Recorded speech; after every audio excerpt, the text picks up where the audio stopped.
Dans ce journal, le compte-rendu du Conseil des ministres.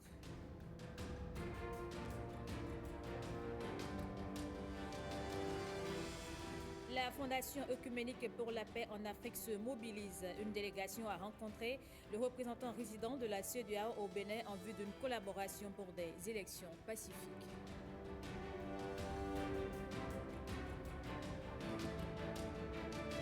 Et puis, à l'instar des autres départements, la zone sanitaire des collines vient de bénéficier de 12 ambulances. C'est fini les difficultés d'évacuation des malades et des femmes enceintes vers les centres de référence.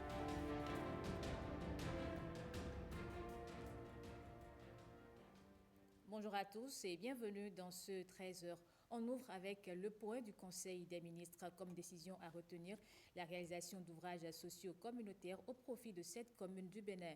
On note également quelques mesures individuelles. Voici le point avec le porte-parole du gouvernement.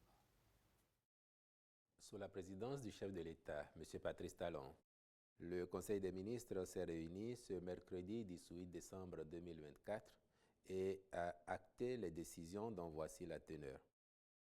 Au chapitre des mesures normatives. Au titre de ces mesures, il a été adopté le décret portant transmission à l'Assemblée nationale pour examen et vote du projet de loi uniforme portant réglementation de la microfinance en République du Bénin, celui portant statut des ambassadeurs thématiques en République du Bénin, ainsi que les tests d'application de la loi numéro 2017-05 du 29 août 2017 fixant les conditions et la procédure d'embauche, de placement de la main-d'œuvre et de résiliation du contrat de travail en République du Bénin. Ceci se rapporte aux conditions et modalités d'emploi de la main-d'œuvre étrangère en République du Bénin, modalités de désignation des assesseurs et conditions d'exercice des fonctions d'assesseurs dans les juridictions du travail, modalités de répartition des produits des amendes, réprimant les infractions à la législation du travail. S'agissant des communications, en point 1, contractualisation avec diverses sociétés dans le cadre du projet de construction d'un complexe immobilier au profit du ministère de la Justice. Le dit complexe abritera le tribunal de commerce, la cour d'appel de commerce, la cour spéciale des affaires foncières, ainsi que le siège de l'Agence nationale d'équipement et du patrimoine immobilier de la justice.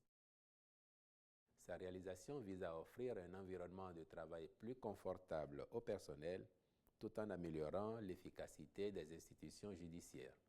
À cet effet, le Conseil a marqué son accord pour la contractualisation avec les entreprises sélectionnées en vue de la maîtrise d'œuvre et de la maîtrise d'ouvrage délégués.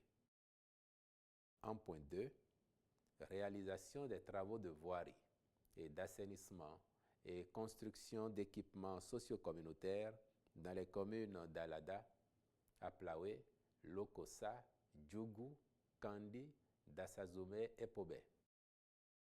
Ces travaux impactent ainsi 7 des 12 communes chefs-lieux de nos départements et interviennent au titre des investissements municipaux portés par le programme BRIC. Ils prennent en compte, dans la commune de Lokossa, 3,9 km de voirie à paver et assainir, 4,8 km d'ouvrages d'assainissement, 460 mètres linéaires de collecteurs d'assainissement. À Aplawe, ce sont 3,4 km d'aménagement de voirie principale et 1,2 km de bretelles, ainsi que 889 mètres linéaires de collecteurs d'assainissement à réaliser. Dans la commune de Kandi, il s'agit de l'assainissement et du pavage de 6 rues pour un linéaire total d'environ 3,9 km. En ce qui concerne Alada, 4,46 km de rues seront aménagées, pavées et assainis. S'y ajouteront 6,5 km d'ouvrages d'assainissement, la rénovation du marché Saint-Michel avec la construction de hangars, l'éclairage public et la plantation d'arbres. À Dassazoumé sont retenus des travaux de voirie et d'assainissement, la construction d'une gare routière et d'un parking gros porteur. S'agissant de Pobé, 3 km 507 de rues sont à paver et assainir, complétées par 5 km 5 d'ouvrages d'assainissement, l'éclairage public et la plantation d'arbres, l'assainissement du marché et le pavage de ses voies d'accès sud et est, l'assainissement de la gare routière, la réhabilitation du hall IFA, l'aménagement de l'espace vert justant l'hôtel de ville, l'éclairage public et la plantation d'arbres. Enfin, dans la commune de Djougou, 2 km 6 de voiries sont à paver et assainir, en plus de 991 mètres linéaires de collecteurs d'assainissement à construire. Les ministres concernés accompliront les diligences nécessaires à la formalisation des contrats de marché et veilleront à la bonne exécution des travaux. Au chapitre des mesures individuelles, enfin, les nominations ci-après ont été prononcées. Au ministère de la Justice et de la Législation, après avis du Conseil supérieur de la magistrature, président de la Cour d'appel de Cotonou, M. Alexis Metaou, conseiller à la Cour d'appel d'Abomey, M. Taurin Afoyon, conseiller à la Cour d'appel de Parakou, M. Lucien Djimenou, premier substitut du procureur spécial près la Cour spéciale des affaires foncières, M. Sovide Gaou, président du tribunal de première instance de deuxième classe d'Aplaoué, M. Guy Nungpo Honga, procureur de la République près le tribunal de première instance de deuxième classe d'Aplaoué, M. Horteyi Semevo Medar Gandonou, procureur de la République près le tribunal de première instance de deuxième classe de Lokossa, M. Adeola Paul Richard Damata, président du tribunal de première instance de deuxième classe d'Alada, M. Valentin Vijanayi Videhome Kpako, procureur de la République près le tribunal de première instance de deuxième classe de Malanville, M. Eric Fidemanti. Au ministère des Affaires étrangères, ambassadeur chargé de la diaspora afrodescendante dans les Antilles, M. Georges Emmanuel Germani. Au ministère de l'Industrie et du Commerce, inspecteur général adjoint du ministère, M. Rufai Morou, directeur général de l'Agence nationale de normalisation, de la métrologie et du contrôle qualité, M. Mohamed Nazif Moutawakilou El Hadji Alassane, directeur du développement industriel, M. Jérémy Towenonda Dovoedo, directeur du commerce extérieur, M. Fousseni Gomina Mama, conseiller technique juridique, Mme Jodavi Flora Akouté, je vous remercie. Et depuis 8 ans, la diplomatie béninoise est orientée vers le développement économique et l'amélioration des conditions de vie des populations. Plusieurs réformes y ont d'ailleurs contribué avec un bilan remarquable. Le ministre des Affaires étrangères l'a dressé dans une émission diffusée sur nos antennes. En voici le résumé avec Jennifer Sativi. Le Bénin a été le premier pays, et aujourd'hui encore un des rares sur le continent africain, à dire que tous les Africains seraient exemptés de visa en venant au Bénin. C'est un message très fort. Faire de la diplomatie un véritable instrument de rayonnement et de mobilisation de ressources au service du développement. C'est le cheval de bataille du chef de la diplomatie. Depuis 2016, le Bénin s'est inscrit dans cette vision. L'un de ses atouts reste son ouverture sur le monde et une vision panafricaniste ancrée sur une tradition d'unité dans la solidarité. Il est important de tirer les leçons des incompréhensions du passé pour bâtir l'avenir.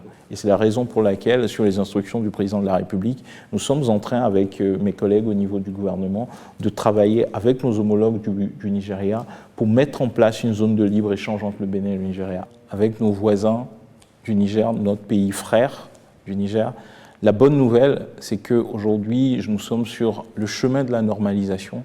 Les efforts qui ont été entrepris par le président de la République, l'entièreté du gouvernement, commencent à payer leurs fruits. Donc j'ai bon espoir que dans les semaines, maximum mois à venir, la frontière sera rouverte.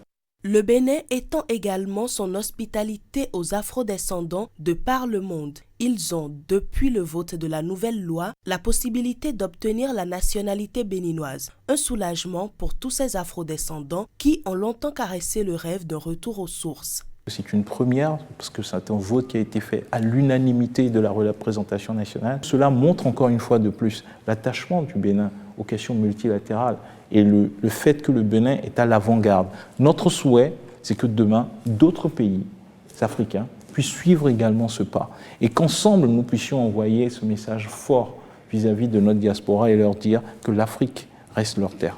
Autre point de réussite, les réformes concernant le Hadj au Bénin. Depuis 3 ans, les nouvelles conditions favorisent un pèlerinage sans incident. Nous avons fait des bons importants. Aujourd'hui, il n'y a quasiment, il n'y a plus de pèlerins qui se plaignent d'avoir payé, de ne pas se retrouver sur les vols ou de manquer le vol pour y aller. Il y a eu une amélioration notable qu'on a constatée au cours des 3 dernières années. Nous avons encore des pistes d'amélioration importantes, nous y travaillons, mais l'objectif c'est de pouvoir faire en sorte que ce moment important de la foi musulmane soit un moment qui se passe en toute sérénité, dans un confort acceptable. Les questions liées à la protection des biens et des personnes au sein de la diaspora ont aussi trouvé un écho favorable. Le registre des Béninois de l'étranger est une plateforme mise en place pour réguler les diverses interactions pour leur épanouissement.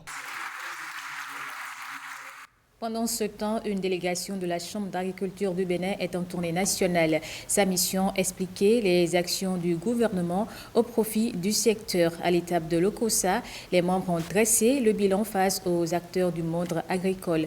Occasion aussi pour recueillir leurs attentes. Le point avec Evariste Zomoron et Samirat Tchabimani. Aucune filière n'a été laissée pour compte dans la commune de Lokossa, d'après les premiers acteurs du monde agricole, conviés à la rencontre d'appréciation des actions du gouvernement au profit du secteur au niveau de l'Agence territoriale de développement agricole, Pôle 7. Nous avons bénéficié d'abord au niveau de la filière ananas, du dessouchage labour-plantation.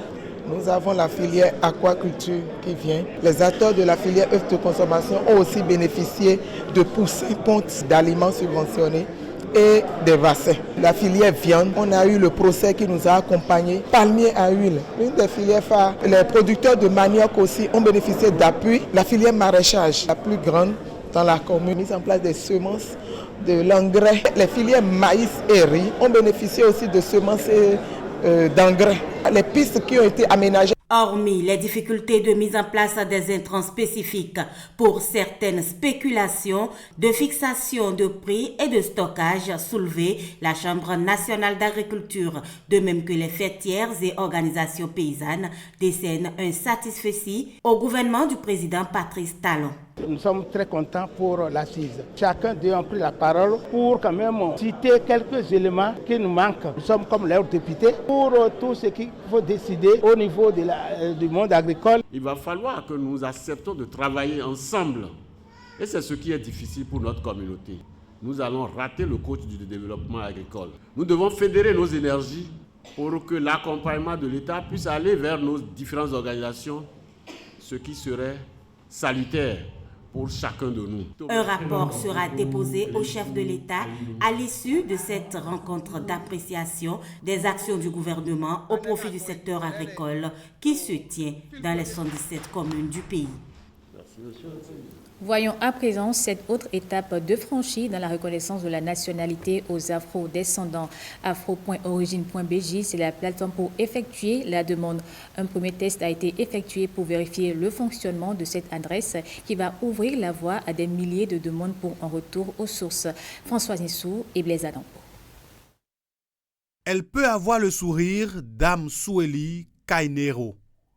Sa demande de reconnaissance de la nationalité béninoise a été validée au titre des afro-descendants. Je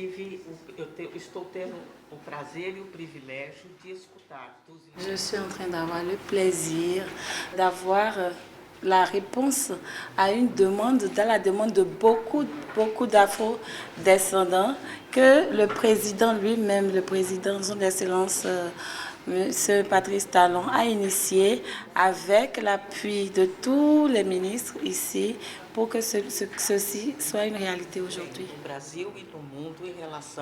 Vous allez sur la plateforme, vous remplissez les informations qu'il faut, vous envoyez les documents nécessaires et vous soumettez votre demande.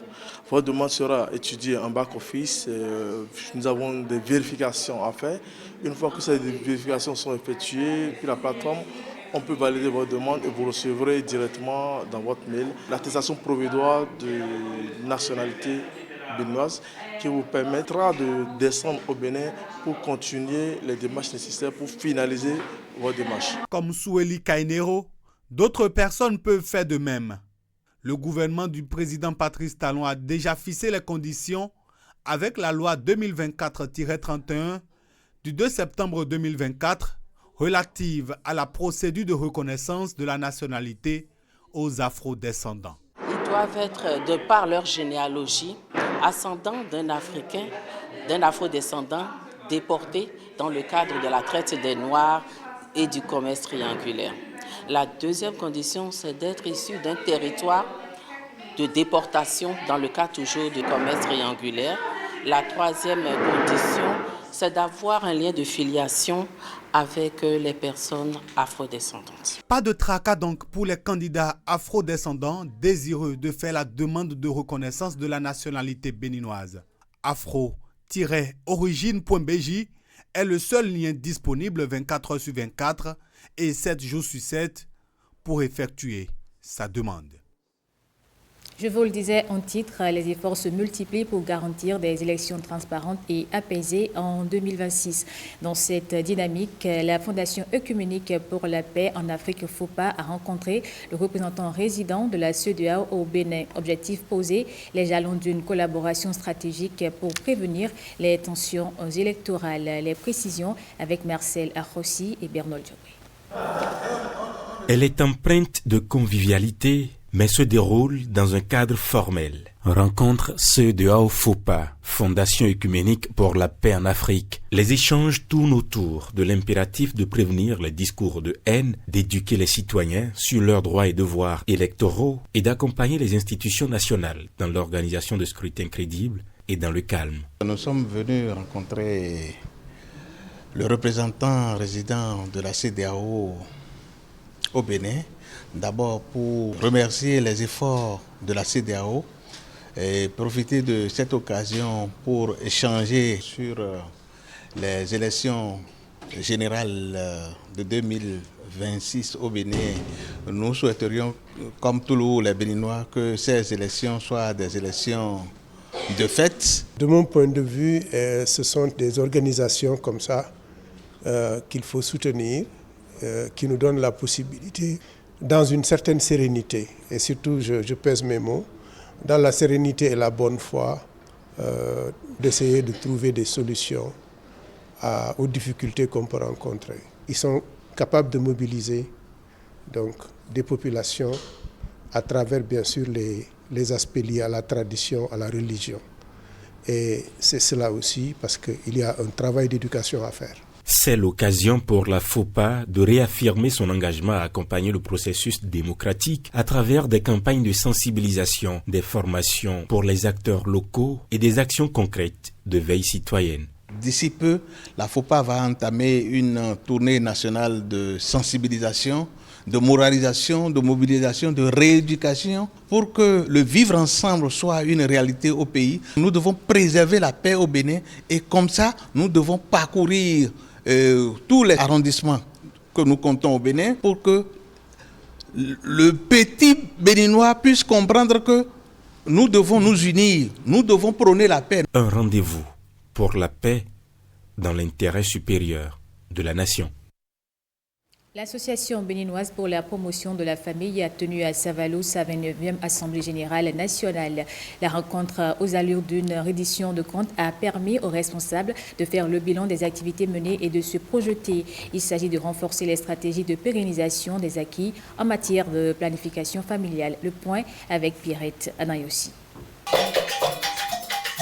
C'est dans un esprit de convivialité et d'engagement social que s'est tenue la 29e Assemblée générale nationale de l'Association béninoise pour la promotion de la famille. Les attentions se sont focalisées sur l'autonomisation et la résilience comme levier pour bâtir une association forte.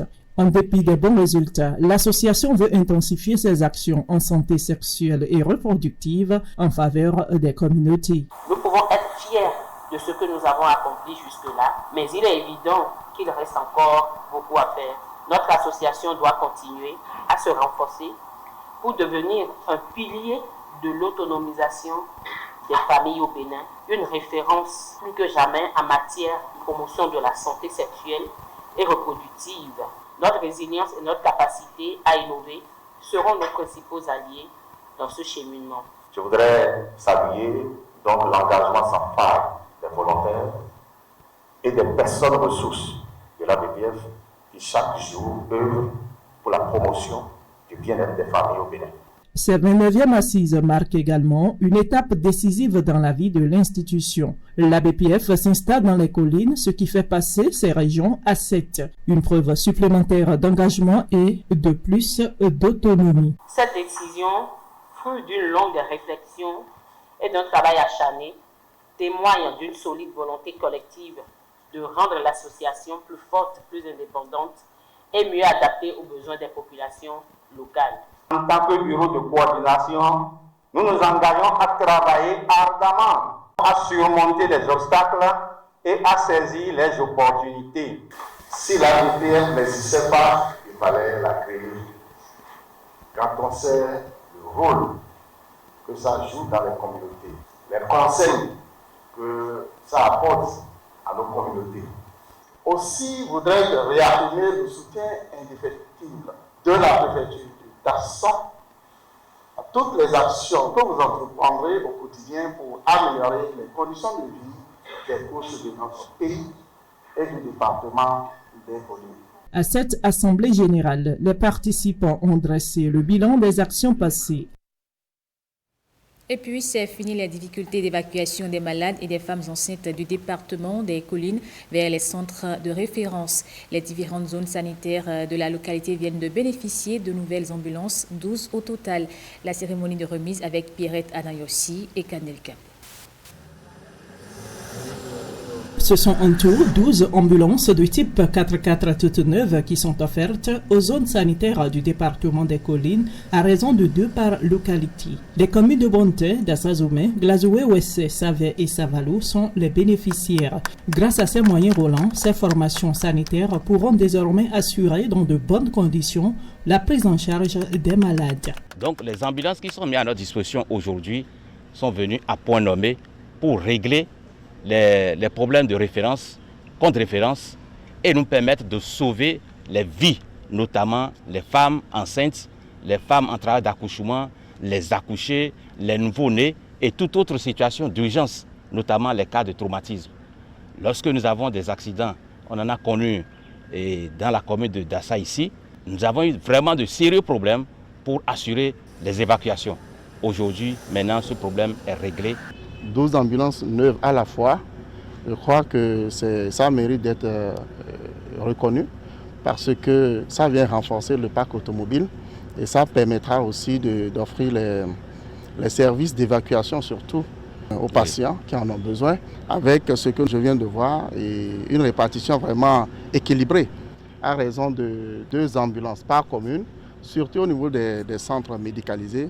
Je crois qu'on ne peut que saluer cela. L'autorité préfectorale invite tout le corps médical des collines à utiliser judicieusement ces ambulances pour le bien-être des populations. 8e édition de la journée de l'inspecteur de l'enseignement du premier degré dans le département de l'Aliborie. Les travaux se tiennent pendant 48 heures à Kandi. Plusieurs points sont inscrits à l'ordre du jour et des résolutions et recommandations sont attendues. Judicaël Aïnan et Ousmane Baparapé. Former nos enfants de la postérité. Les inspecteurs de l'enseignement du premier degré en journée de réflexion. Ce rendez-vous de Kandi s'inscrit dans le cadre des manifestations tournantes annuelles et vient à point nommé. Nous avons beaucoup de défis à relever. Il y a l'accès qui continue de poser problème chez nous. il y a le maintien qui continue de poser problème chez nous. C'est en fait pour nous une occasion de nous retrouver ensemble, et inspecteurs en activité et inspecteurs à la retraite, pour réfléchir sur la corporation. Qu'est-ce qui est positif? Qu'est-ce qui ne l'est pas? Qu'est-ce qui est à améliorer? De sorte que chaque année, nous nous asseyons et nous faisons, disons, un bilan. On prend des recommandations, on prend des résolutions et nous les appliquons, et ainsi de suite. C'est ce que nous sommes venus faire cette année à Kandi. C'est Kandi qui est la ville haute. Vous connaissez un peu les réalités dans notre département en ce qui concerne les taux de réussite, souvent en dents de scie, en ce qui concerne le taux de fréquentation qui devrait être quand même amélioré. Donc, nous sommes vraiment réceptifs. Je ne doute pas un seul instant que de par votre position privilégiée, vous ferez en sorte que l'école de notre pays et surtout pour le département de la Ligurie puisse devenir cet épicentre à même de transformer chacun des enfants qui l'accueillent pour le muet en un vrai ouvrier de développement et du droit. J'ai la pleine conviction que dans l'accomplissement de ce contrat tacite, vous ne faillirez guère. Cette 8e édition, démarrée par une minute de silence, a été marquée également par une caravane. On reste à Kandi pour la cérémonie de remise de mobilier au complexe scolaire Sakaboku-Kina. Le don fait suite aux cris de cœur des acteurs du système éducatif, notamment les apprenants et enseignants, pour de meilleures conditions d'études. Le donateur, c'est le ministre Alassane Seydou, natif de la localité. La cérémonie de remise avec Judikaël Aïnan et Ousmane Babarapé. Au nom du ministre de l'Intérieur et de la Sécurité publique. Un homme, une mission, des moyens. Et ici, des bonnes volontés de Kandi l'ont bien compris à travers ce don en mobilier au complexe scolaire Sakaboku-Kene. Un soulagement pour tous ces acteurs du système éducatif. Ces 50 tables et bancs d'une valeur de 1 500 000 fabriqués à Kandi ici. C'est aussi le moment quand même de voir le côté main-d'œuvre que ça a pu générer au niveau de la localité. C'est sa modeste contribution qui m'a demandé de vous apporter pour prêter main forte au système éducatif de notre localité. Ma joie est grande, vraiment. Ce jour de réception des tables-bancs offert gracieusement par le ministre de l'Intérieur. Ce cadeau que vous venez de nous offrir nous permettra de nous installer confortablement afin de bien suivre nos maîtres en classe. Nous vous promettons d'utiliser à bon escient ce don de mobilier. Monsieur le ministre, nous avons dans nos classes des effectifs pléthoriques. Dans toute la commune, les doigts du ministre seuls ne peuvent boucher la jarre trouée de l'éducation.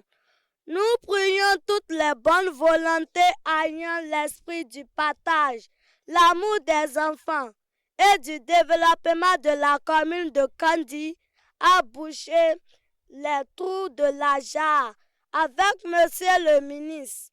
Monsieur le ministre, une fois encore, nous vous remercions de votre générosité. La liste des donateurs reste donc ouverte pour d'autres apports. De son côté, la Fondation BGFI Bank fait don d'équipements de plus de 30 millions à l'université de Parakou. Elle veut aussi contribuer à la formation des étudiants. Kolaole Boniface Biaou était à la cérémonie de remise. De l'équipement au profit de l'université de Parakou. Le geste vient de la fondation BGFI Bank. Mobilier, pupitres sonorisés et 12 ordinateurs, le tout pour un montant de plus de 30 millions. La fondation s'emploie à soutenir les projets ayant un impact durable sur nos communautés avec une priorité claire, l'éducation et la formation, piliers du développement humain et social. Le projet qui nous rassemble ici a pour objectif principal d'améliorer les conditions d'apprentissage des étudiants de l'université de Parakou. Nos remerciements les plus sincères à la BGFI Bank pour son engagement et son soutien à l'éducation supérieure à travers l'équipement de ce magnifique amphithéâtre B. Ce nouvel espace doté d'équipements modernes vient de répondre à un besoin criard de notre université. L'équipe rectorale se réjouit de cette action sociale de la Fondation BGFI Bank. Alors, BGFI mérite notre remerciement parce que, en s'engageant avec nous, en acceptant notre demande d'appui, la banque nous montre qu'au-delà des questions de profit, elle a une identité citoyenne, une identité qui permet d'être utile au développement autrement, en apportant son soutien aux organisations partenaires. La Fondation s'engage à ne pas s'arrêter en si bon chemin et à maintenir son soutien dans l'éducation des jeunes. Lancement à Cotonou de l'ouvrage Les enseignements agronomiques de Jésus, décryptage des paraboles à travers les évangiles, un livre atypique qui porte la marque d'un homme de science et d'un théologien. Quelles en sont les motivations et objectifs? Réponse avec Françoise Nissou et Alessandra Diotan. 16 des 28 paraboles répertoriées à travers les évangiles, soit les 2/3, traitent des sujets liés à l'agronomie. C'est le principal constat à la base de cet ouvrage, Les enseignements agronomiques de Jésus, décryptage des paraboles à travers les évangiles. Le défi de ces deux auteurs, se placer sous un nouvel angle pour apprécier la vie et l'œuvre de Jésus afin de le rendre familier et accessible à toute la communauté. Le livre dont il est question ce jour a été suscité depuis une trentaine d'années. J'ai été initié à l'agriculture depuis l'âge de 7 ans par notre feu père, instituteur de carrière, mais fait amoureux de la terre. Des moments merveilleux, de rêve. Plus tard, quand j'ai été appelé au ministère de la prédication de l'Église protestante méthodiste du Bénin, certaines paraboles des évangiles me rappelaient fortement cet épisode de ma vie, renforcé par ma profession de vulgarisateur agricole. C'est de là qu'est venue l'idée d'approfondir les réflexions sur les paraboles de Jésus-Christ et surtout celles liées à l'agriculture. Dieu, après avoir créé le jardin d'Éden, il plaça Adam avec un ordre précis, le cultiver et l'entretenir. Cultiver, c'est travailler. Dans notre contexte, c'est travailler la terre. Professeur Alex Zoufon, directeur scientifique honoraire de l'Institut national de recherche agricole du Bénin, INRAB, a nourri l'idée de rédaction de ce livre. Il se fera associer par le révérend Pascal Hounou sur demande formulée au clergé de l'Église protestante méthodiste du Bénin. Nous pouvons exprimer notre fierté à ces co-auteurs et les féliciter parce qu'ils ont puisé dans le champ néo-testamentaire biblique. Dieu est tout simplement un agronome de premier plan, résume le livre qui se veut à la fois éducatif et spirituel. La France renforce sa coopération avec le Bénin. Elle a mis à disposition des forces armées béninoises un lot de matériel militaire afin de leur permettre de mieux intervenir sur le terrain. La cérémonie de remise avec Mathieu Sokienou et Amandine Agnamboussou. 15 véhicules de l'avant blindé, 10 conteneurs de matériel du génie et 2 bus. L'arsenal militaire du Bénin se renforce. Ces équipements sont le fruit de la coopération entre la France et le Bénin. Cette deuxième tranche de 15 VAB vient compléter les 15 premiers déjà cédés en l'année 2023. Elle s'ajoute également aux récentes cessions de nos partenaires européens, mais aussi américains, dans le cadre de la lutte contre le terrorisme. Vous les connaissez bien, ces VAB. Nos deux armées les utilisent régulièrement, au-delà de ces sessions, comme celle d'aujourd'hui. Par ma présence à vos côtés, je souhaite vous assurer de notre soutien dans une approche partenariale et je peux vous assurer que nous sommes et resterons à l'écoute de vos besoins. Grâce à cet appui, les forces armées béninoises sont mieux équipées et préparées pour lutter efficacement contre le terrorisme dans la sous-région et au Bénin. Les matériels de génie viennent à point nommé pour accroître la mobilité et instaurer la mobilité et la protection de nos troupes engagées au front. Les 2 bus en cours de session aujourd'hui s'ajoutent aux 2 précédents pour définitivement autonomiser nos différentes prytanées militaires. La plus grosse attraction de cette cérémonie est la cession de 15 nouveaux véhicules de l'avant blindé. Les forces armées béninoises apprécient le coup de pouce opérationnel qu'elles reçoivent d'un partenaire de longue date. Soyez rassurés du bon usage de ces moyens sur le terrain en vue des grandes victoires sur l'ennemi terroriste. Les forces armées béninoises ont déjà bénéficié, en plus des innombrables détachements d'instructions opérationnelles, d'importants lots de matériel de la France. Le sport pour lutter contre les violences basées sur le genre, l'Institut national de la femme soutient l'initiative. Ensemble avec le projet Sport sans violence, un tournoi de football est organisé. Il a connu son épilogue avec la victoire de l'équipe féminine Saint-Rita de Cotonou. Mais avant, c'était des séances de sensibilisation à l'égalité genre. Gilles Dansou et Edmond Rumbo. Le sport, facteur d'intégration et de promotion sociale. Le sport, l'affaire de tous sans discrimination. Les violences basées sur le genre sont donc à bannir de toute activité sportive. Il est de notre devoir en tant que décideurs, en tant qu'éducateurs, en tant que responsables sportifs et citoyens engagés, de briser le cycle de violence et de garantir que le sport demeure un espace de respect et d'égalité pour toutes et pour tous. Partenaires au développement responsables à divers niveaux sont ici pour dire ensemble actes aux violences basées sur le genre. Non seulement nous sommes là en solidarité, mais nous sommes là aussi pour magnifier et réitérer notre profond engagement à être à côté d'elles pour que le sport soit exercé dans les meilleures conditions pour qu'elles puissent s'épanouir et puissent atteindre leur plein potentiel. Tous, ils ont eu droit à un match de football féminin qui a opposé l'équipe du CEG Les Pylones à celle du CEG Saint-Rita. Score final, 3-0 en faveur de Saint-Rita. Ça vous oblige à compter sur les autres et ça vous amène à reconnaître le mérite de chacun, la petite part contributive de chacun dans la réussite. À l'occasion de ce projet, nous avons pu offrir de l'encadrement aux filles et que particulièrement nous allons célébrer. Plusieurs prix ont été décernés tant au niveau du football qu'au niveau du basketball.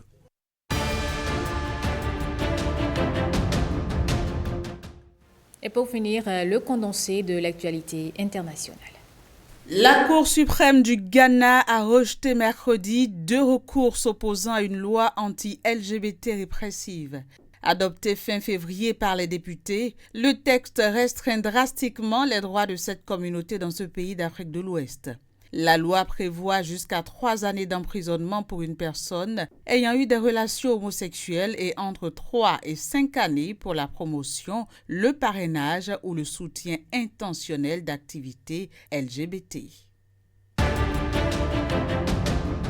Au Mali, la télévision privée d'information Joliba TV News, fermée depuis novembre par les autorités, a finalement écopé d'une suspension de 6 mois. Cette décision survient après des négociations avec la junte au pouvoir.